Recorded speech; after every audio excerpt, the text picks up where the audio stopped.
তুমি আমার ছেলের 2 নম্বর বউ। এর আগে যে বউ আসছিল সে বন্ধা। 4.5 বছর আমার ছেলের সাথে সংসার কইরাও সন্তান দিতে পারলো না, তাই তারে তালাক দেওয়া হয়েছে। তুমি নিশ্চয়ই সন্তান দিতে ব্যর্থ হইবে না। স্বামীর বাড়িতে বিয়ে হয়ে আসার পর প্রথম দিনই নিজের শাশুড়ির মুখ থেকে এমন কথাটা শুনে আমার চোখ কেমন ঝাপসা হয়ে স্রোত বয়ে যেতে লাগলো। কিছুক্ষণের জন্য মনে হলো আমি বোধহয় কানে ভুল শুনছি, তাই নতুন করে শোনার জন্য বললাম, আম্মা কি বললেন যেন? আমার শাশুড়ি তখন বললেন, বলছি তুমি আমার ছেলের 2 নম্বর বউ। কোনো কিছু না বুঝে না ভেবে আমি তখন শব্দ করে কেঁদে উঠলাম আর কাঁদতে কাঁদতে বললাম, তাহলে আগে বলেননি কেন? আপনার ছেলের দ্বিতীয় বিয়ে এটা। আমার শাশুড়ি তখন বললেন, বললে কি তুমি বিয়েতে বসতা আমার ছেলের কাছে? আমি এবার কাঁদতে কাঁদতে বললাম, আমার সাথে আপনারা প্রতারণা করেছেন। কেন এমন করেছেন? আমার ক্ষতি করে কি লাভ হলো আপনাদের? আমার শাশুড়ি তখন আমার মাথায় হাত বুলিয়ে বললেন, তোমার ক্ষতি করি নাই মা। তোমার বাপ গরিব মানুষ, গরিব মানুষ হইয়া ধনী মানুষের সাথে তোমার বিয়ে হয়েছে, এইটাই তোমার সৌভাগ্য। কিন্তু এই বিয়েতে তো আমি রাজি না। কাঁদতে কাঁদতে কথাটা বললাম আমি। আমার শাশুড়ি তখন বললেন, বিয়া তো হয়েই গেছে মা, আজই রাইতে তোমার বাসর। আল্লাহর কাছে দোয়া করি তোমরা সুখী হও মা, আল্লাহ তোমাদের নেক সন্তান দান করুক। আমি তখন কোনো কথা বলতে চেয়েও কান্নার জন্য বলতে পারলাম না। বাসর ঘরে বসে থেকে আমি ডুকরে কাঁদছি। আমার স্বামী জুয়েল তখন আমার কাছে গিয়ে আমার হাত ধরে বলল, সরি, আমি আগেই বলে দিতে চেয়েছিলাম সবকিছু। বলতে চেয়েছিলাম আমি আগে একটা বিয়ে করেছি, এটা আমার দ্বিতীয় বিয়ে, কিন্তু আম্মার জন্য পারিনি। জুয়েলের কথা শুনে রাগে আমার পিত্তি জ্বলে উঠল। এ কেমন ছেলে? মায়ের জন্য অন্য একটা মেয়ের সাথে বিয়ে নিয়ে প্রতারণা করেছে সে। আমি বললাম, আপনি আমার হাত ছাড়ুন বলছি। জুয়েল বলল, বিশ্বাস করো আমার কোনো দোষ নাই। দোষ নাই বলে ওর কাছ থেকে আমার হাত ছাড়িয়ে নিতে চাইলাম। জুয়েল তখন বলল, জোর করতে হবে না, আমি নিজেই ছেড়ে দিচ্ছি তোমার হাত। কিন্তু বিশ্বাস করো আমার মায়ের জন্যই সবকিছু লুকিয়ে রেখেছি আমি। জুয়েলের অনুনয় আমার একটুও টলাতে পারল না। আমি ওকে বললাম, শুনুন, আপনি আমায় এখন ডিভোর্স দিবেন। আপনার মতন কাপুরুষের সাথে 1 মিনিটও থাকতে চাই না আমি। ঠিক আছে, না থাকো, আমি তোমায় ছুঁয়েও দেখবো না পর্যন্ত। কিন্তু তুমি হুটহাট কোনো ডিসিশন নিও না, বরং তুমি একটা রাত ভাবো, ভেবে দেখো আমার ডিভোর্স দিবে না সংসার করবে। আমি আপনাকে ডিভোর্স দিব না। এখন বললে তো হবে না, আগামীকাল বলবে, আজ সারা রাত ভাববে। শোনো, তুমি যদি আমার কাছ থেকে ডিভোর্স নিয়ে চলে যাও তবে কিন্তু তুমি ঠকবে। ঠকবে এই জন্য যে মানুষেরা এরপর থেকে জানবে তুমি তালাকপ্রাপ্ত, আর তালাকপ্রাপ্ত মেয়ের জন্য আগে বিয়ে করেননি এমন কোনো ছেলে পাবে না তুমি, বরং যাকে পাবে সে আগে 2-1টা বিয়ে করেছে এমন হবে। এমনও হতে পারে তার 2-1টা সন্তানও আছে।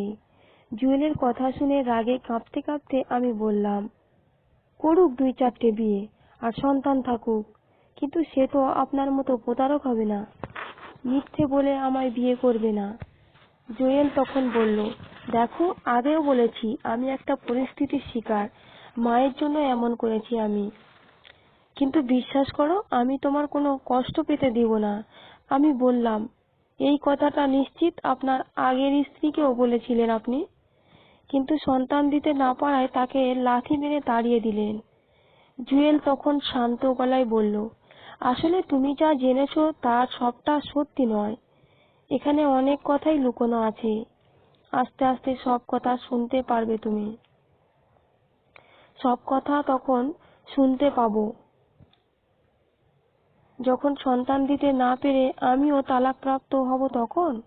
জুয়েল নিজেকে স্থির করে বলল, অস্থিরতার জন্য সবসময় মেয়েরা বেশি ঠকে, তারা কোনো কিছু ঝটপট করে ফেলতে চায়, শুনেও ফেলতে চায় ঝটপট। আমি তখন রাগত স্বরে বললাম, আমি আপনার দার্শনিক মার্কা কথাবার্তা শুনতে চাচ্ছি না। আমি চাচ্ছি আপনার স্ত্রীকে কেন তালাক দিয়েছেন সেই কথা শুনতে। জুয়েল বলল, তুমি তো বেশ পেঁচালো মানুষ।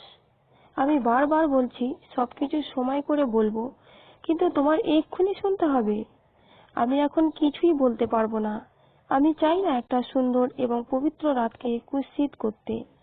প্রতারণা করে আমার বিয়ে করেছে, আর এ বিয়ের বাসর রাতকে সে পবিত্র এবং সুন্দর বলছে। ওর মুখ থেকে এই ভালো মানুষই কথাটা শুনে আমার মেজাজ একেবারে বিগড়ে গেল। আমি তখন চেঁচিয়ে উঠে ওকে বললাম, মা ছেলে মিলে আমার সাথে শয়তানি করে আমায় বিয়ে করেছেন, আবার বড় বড় কথা বলছেন এখন। প্রতারক কোথাকার। আমাদের ঘর থেকে চিৎকার চেঁচামেচির আওয়াজ পেয়ে আমার শাশুড়ি দ্রুত আমাদের ঘরের দরজার কাছে এসে বললেন, অত চিৎকার চেঁচামেচি কিসের? মেয়ে মানুষের গলা হইব নরম, নিজের ঘরের বাইরে তার গলার আওয়াজ যাইব না। তুমি নতুন বউ হইয়া এমনি গলা মেলাইছ কেন? মানুষ তো তোমার গলা শুই না ভাইব, না জানি আমরা তোমার উপর কি নির্যাতন চালাইতেছি। আমি সঙ্গে সঙ্গে আমার শাশুড়ির কথার উত্তর দিয়ে বসলাম। বললাম, প্রতারণা করে আপনার ছেলের জন্য আমাকে বিয়ে করিয়েছেন, এটা কি নির্যাতন না? আমার শাশুড়ি তখন আমায় এমন ধমক দিলেন, ধমক দিয়ে বললেন, সাহস কত বড়, শাশুড়ির সাথে ঝগড়া করে? চুপ হইয়া যাও একেবারে কইতেছি। রাগে আমার শরীর তখন কাঁপছে, কথা মানায় না। নিজে অনৈতিক কাজ করে এখন আসছেন পুত্রবধূকে নৈতিক শিক্ষা দিতে। আমার শাশুড়ি তখন জুয়েলকে ডাকলেন, ডেকে বললেন, মেয়ে মানুষ হইল বাঁকা তাড়া জিনিস, এদেরকে হাতুড়ি পিটাইয়ে সোজা রাখতে হয়।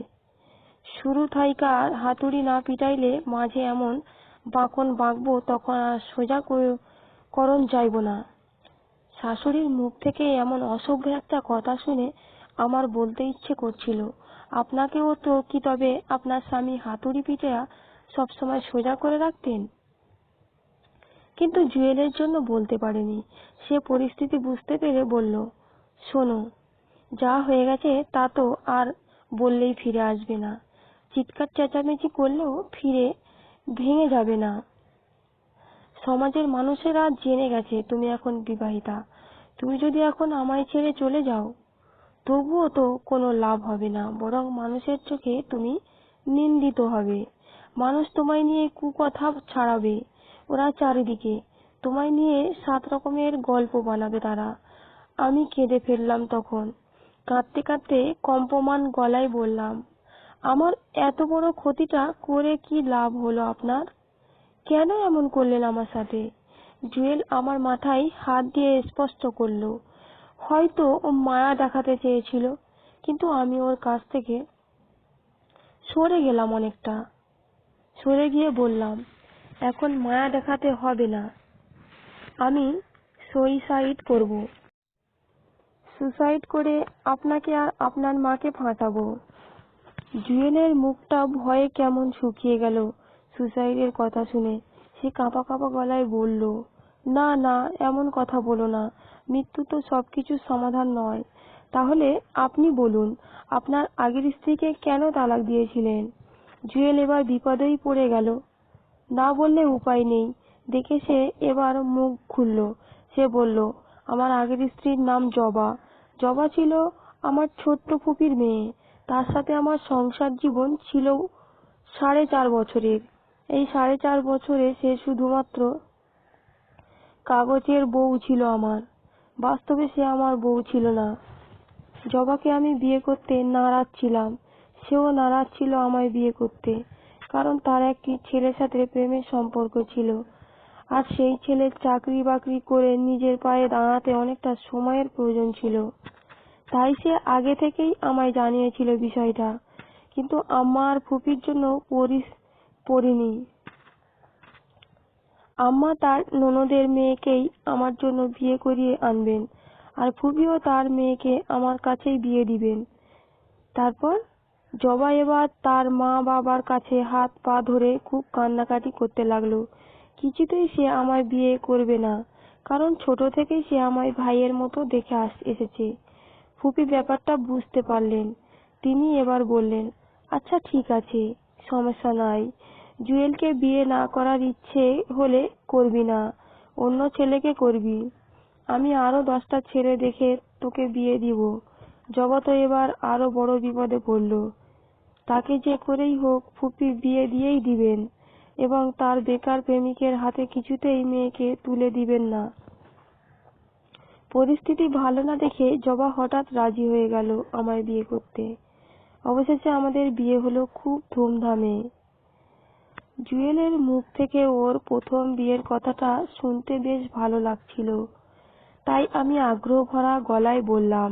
তারপর জুয়েল আবার চোখের উপর তাকালো, তারপর আবার চোখ নিচের দিকে তা নামিয়ে নিয়ে সে আবার বলতে শুরু করলো।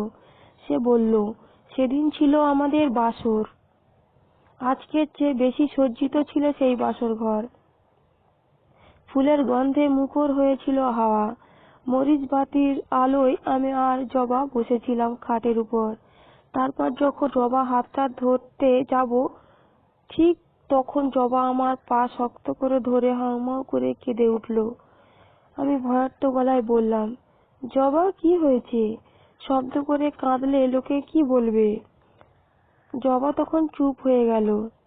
তারপর ফিসফিস করে সে আমার পা ধরে রেখেই বলল, জুয়েল ভাই, আমি আপনাকে কোনোদিন স্বামী হিসেবে মেনে নিতে পারবো না। প্লিজ আপনি আমার সাথে স্বামীর অধিকার ফলাতে চাইবেন না। আপনি আমার ভাই, আপনি আমায় বাঁচান। আপনি যদি আমার কথা না রাখেন তবে কিন্তু আমি মরে যাব, বিষ খেয়ে মরে যাব। কথাগুলো বলে চাপা গলায় কাঁদতে শুরু করলো জবা। আমি ওর হাতটা আমার পা থেকে ছাড়িয়ে নিয়ে ওর হাত দুটো শক্ত করে ধরলাম। জবা কাঁপছে, ভয়ে কাঁপছে। আমি বললাম, জবা, কোনো ভয় নেই তোর। কি হলো তোর বলতো? আমায় বিয়ে করেছিস তুই খুশি মেনে, কিন্তু এখন এমন করছিস কেন? জবা কান্না মাখা গলায় বলল, আমি যে ছেলেটাকে ভালোবাসি তার নাম উল্লাস। উল্লাসকে ছাড়া আমি আর কাউকে গ্রহণ করতে পারবো না। শুধু মৃত্যুই পারবে উল্লাসের থেকে আমায় আলাদা করতে। কিন্তু তোর তো বিয়ে হয়ে গেছে এখন, উল্লাস কি তোকে মেনে নিবে? জবা বলল, 100 বার মেনে নিবে। তার সাথে পরামর্শ করেই আমি আপনাকে বিয়ে করেছি। কিন্তু বিয়ে করে লাভ কি হলো তোর? জবা বলল, আপনাকে বিয়ে না করলে যে অন্য কারোর সাথে মা আমায় বিয়ে দিয়ে দিতেন, তখন কি উপায় হতো আমার? কিন্তু আমিও যদি ওদের মতো হই, তোর সাথে স্বামীর মতো থাকি। জবা তার 2 চোখ মুছে বলল, আপনাকে আমি চিনি, আপনি অনেক ভালো। আম্মা যখন জানবে তখন কি হবে? কাউকে জানতে দেওয়া যাবে না। আমরা সবার সামনে স্বামী স্ত্রী মতোই আচরণ করব, যেন ওরা দেখে বুঝতে না পারে কোনো কিছু। আমি বললাম, আচ্ছা ঠিক আছে। নিজের ফুফুতো বোনের সুখের জন্য নিজের সুখ বিসর্জন দিলাম। আমরা দুজন এক ঘরেই থাকতাম, কিন্তু আলাদাভাবে। উল্লাসের সাথেও মাঝে মধ্যে দেখা করতে চাইতো। আমি তাই ওকে নিয়ে যেতাম উল্লাসের সাথে কাছে। আমি দূরে দাঁড়িয়ে থেকে ওদের পাহারা দিতাম, আর ওরা প্রেম করত পার্কে কিংবা কোনো একটা রেস্টুরেন্টে। এভাবেই সময় গড়িয়ে যাচ্ছিল। কিন্তু সমস্যা হলো যখন আমাদের নামমাত্র বিয়ে। 2 বছর পেরিয়ে গেল। আম্মা হঠাৎ করে একদিন জবাকে বলল, জবা, বিয়ের তো আর কম দিন হয় নাই, এখনো বাল বাচ্চার খবর নাই কেন? জবা তখন লজ্জিত মুখে বলেছিল, আল্লাহ না দিলে কি করব বলেন? আপনি দোয়া করেন আল্লাহর কাছে, আল্লাহ যেন আপনাকে তাড়াতাড়ি দাদি বানান। তারপর সে রাতে আম্মাকে কথা বলা কথাটি আমার কাছে জবা বলতে বলতে হেসে গড়িয়ে পড়ল সে। কিন্তু আমি চিন্তায় পড়ে গেলাম, বেশ চিন্তায় পড়ে গেলাম এই জন্য যে এখন তো ডাক্তারদের কাছে আনাগোনা শুরু হবে। আম্মা হয়তো বা নিজেই নিয়ে যাবেন ডাক্তারের কাছে। তখন কত রকমের প্রবলেম ফেস করতে হবে। জবাকে আমি বললাম সবকিছু। জবা বলল, কোনো সমস্যা হবে না, ডাক্তারকে ম্যানেজ করা যাবে। জবা ঠিক আছে বলেছিল। আমরা 4-5 বছর 5 বার ডাক্তারের কাছে গিয়েছিলাম। আমাদের সাথে আম্মাও গিয়েছিলেন। আর তখন ডাক্তার জানালো জবা কোনোদিন বাচ্চার মা হতে পারবেন না। আম্মা এই কথা শুনে কেমন যেন হয়ে গেলেন। যে মেয়ে বাচ্চার মা হতে পারবে না তাকে ঘরে রেখে কি লাভ, কি করবেন? কিন্তু আসল বিষয় তো আর তিনি জানতেন না। জবা তো আগে থেকেই ডাক্তারকে ম্যানেজ করে রেখেছিল। ডাক্তার তো তার কথা মতোই জানালো যে সে আর বাচ্চার মা হতে পারবে না। তারপর থেকে আম্মার আচরণ কেমন পাল্টে গেল। তিনি জবাকে এখন আর আদর সোহাগ করেন না। কথায় কথায় বন্ধা, বাজা, বেটি এইসব নোংরা নোংরা কথা বলে লজ্জা দেন। জবা গিয়ে কেঁদে কেঁদে তার মার কাছে বলে। অবশেষে হঠাৎ একদিন আম্মার সাথে কি কথা নিয়ে যেন জবার তর্ক বেঁধে যায়। আর আম্মা তখন রাগে জবার গায়ে হাত তুলে ফেলেন। এতে জবার মুক্তির পথ একেবারে সুগম হয়ে যায়। সে এবার কেঁদে কেটে আমাদের বাড়ি ছেড়ে তার বাবার বাড়ি চলে যায়। তার মা অর্থাৎ আমার ফুপি এবার শক্ত জেদ করে বলেন মেয়েকে আর তিনি আমাদের বাড়িতে দিবেন না। আম্মা এতে আরো বেশি রেগে যান। তিনি দ্রুত আমার মাধ্যমে ডিভোর্স পেপার পাঠিয়ে দেন জবার কাছে। আমি নিজেও আর তখন বাধা হয়ে দাঁড়াইনি, কারণ ততদিন উল্লাস নিজের পায়ে দাঁড়িয়ে গেছে। জুয়েলের মুখ থেকে সবকিছু শুনে ওর প্রতি খুব মায়া হলো আমার। এতক্ষণ ওর প্রতি আমার রাগ থাকলেও এখন আর নেই। তার প্রতি আমার রাগ থাকলেও এখন আর নেই। আমি শান্ত এবং সৌম্য চোখে তার চোখে তাকালাম। কি সুন্দর কালো চোখ, সেই চোখ জুড়ে কি অপার মায়া। একটা ছেলের চোখও কি এত মায়াময় হতে পারে? আমি নিজে থেকেই জুয়েলের দুটো হাত শক্ত করে আঁকড়ে ধরলাম। তারপর বললাম, আমি তোমাকে বিশ্বাস করতে পারি। জুয়েল বলল, তুমি বিশ্বাস করলে আমি তোমায় ভালোবাসতে পারি। আমি মৃদু হেসে ওর বুকে মুখ গুজে নিয়ে বললাম, আমি তোমায় অনেক বিশ্বাস করলাম। জুয়েল আমাকে শক্ত করে ওর বুকের সাথে চেপে ধরল। আমিও তোমাকে অনেক ভালোবেসে ফেললাম। তারপর আমি জিজ্ঞেস করলাম, জবা আর উল্লাসের কথা? জুয়েল বলল, ওদের বিয়ে হয়ে গেছে, 1 বছর হয়েছে। ডিভোর্সি মেয়েকে উল্লাস বিয়ে করতে রাজি শুনে দ্রুত আয়োজন করে বিয়ে দিয়ে দিলেন ছোট ফুপু। আর জবাও নাকি এখন মা হতে চলেছে। বাহ, বেশ ভালো তো। কিন্তু আমার ভয় হয় কি জানো? কি? আমি যদি কখনো বাচ্চার মা হতে না পারি, তখন যদি তুমি আমায় তোমার মায়ের কথায় ডিভোর্স দিয়ে দাও? জুয়েল আমাকে আরো শক্ত করে জড়িয়ে ধরে বলল, কম্মিন কালেও নয়। আমি তোমাকে ভালোবাসি। আমাদের ঘর সংসার হোক, ভালোবাসা